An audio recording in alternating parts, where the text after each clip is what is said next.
ધીમે ધીમે રે મના ધીરજથી ફળ મીઠા મળે. પ્રિય ભાઈઓ અને બહેનો, આ કહેવત આપણને જીવનમાં ધીરજ અને સમયની અગત્યતા શીખવે છે. ઘણા લોકો તરત પરિણામ જોઈએ છે, તરત સફળતા જોઈએ છે, તરત સુખ જોઈએ છે. પણ સત્ય એ છે કે જે સારું ફળ છે એ ધીરજથી જ મળે છે. પ્રમુખ સ્વામી મહારાજનો પ્રસંગ જોઈએ. પ્રમુખ સ્વામી મહારાજનું આખું જીવન ધીરજનું જીવન હતું. જ્યાં જ્યાં મંદિરો બન્યા ત્યાં વર્ષો સુધી મહેનત, કષ્ટ અને વિરોધ સહન કરીને પણ તેઓ શાંત મનથી કામ કરતા. ઉદાહરણ તરીકે અક્ષરધામ મંદિર. ઘણા વર્ષો સુધી હજારો અડચણો આવી, કાયદાકીય અવરોધો આવ્યા, વિરોધ થયો, પણ પ્રમુખ સ્વામી મહારાજે એક શબ્દ પણ કડવો બોલ્યો નહીં. માત્ર ધીરજ રાખી ભગવાન કરશે એમ કહી આગળ વધતા રહ્યા અને અંતે એ અદ્ભુત મંદિર ઊભું થયું. આજે દુનિયા એની સામે નમન કરે છે. આ છે ધીરજથી ફળ મીઠા મળેનું જીવતું ઉદાહરણ. મહંત સ્વામી મહારાજનો અભિગમ. મહંત સ્વામી મહારાજ પણ કેટલા શાંત અને ધીરજવાળા છે. કોઈ વ્યક્તિ કેટલો ગુસ્સો કરે, કેટલો ખોટું બોલે, છતાં તેઓ સ્મિતથી જવાબ આપે છે.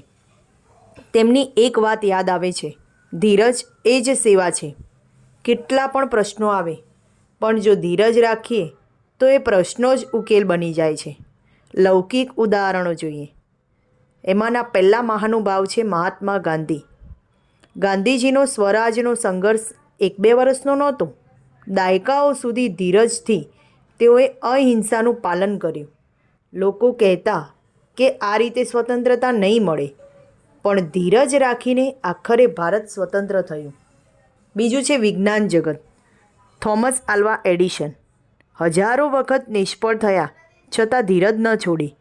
જો એડિશન ધીરજ ગુમાવી દેતા તો આજે વીજળીનો દીવો આપણને ન મળ્યો હોત.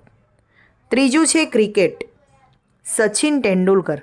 તેમણે કેટલાય વર્ષો સુધી મહેનત, પ્રેક્ટિસ અને ધીરજ રાખી અને એટલા કારણે જ ક્રિકેટના ભગવાન કહેવાયા. એક નાની વાર્તા છે.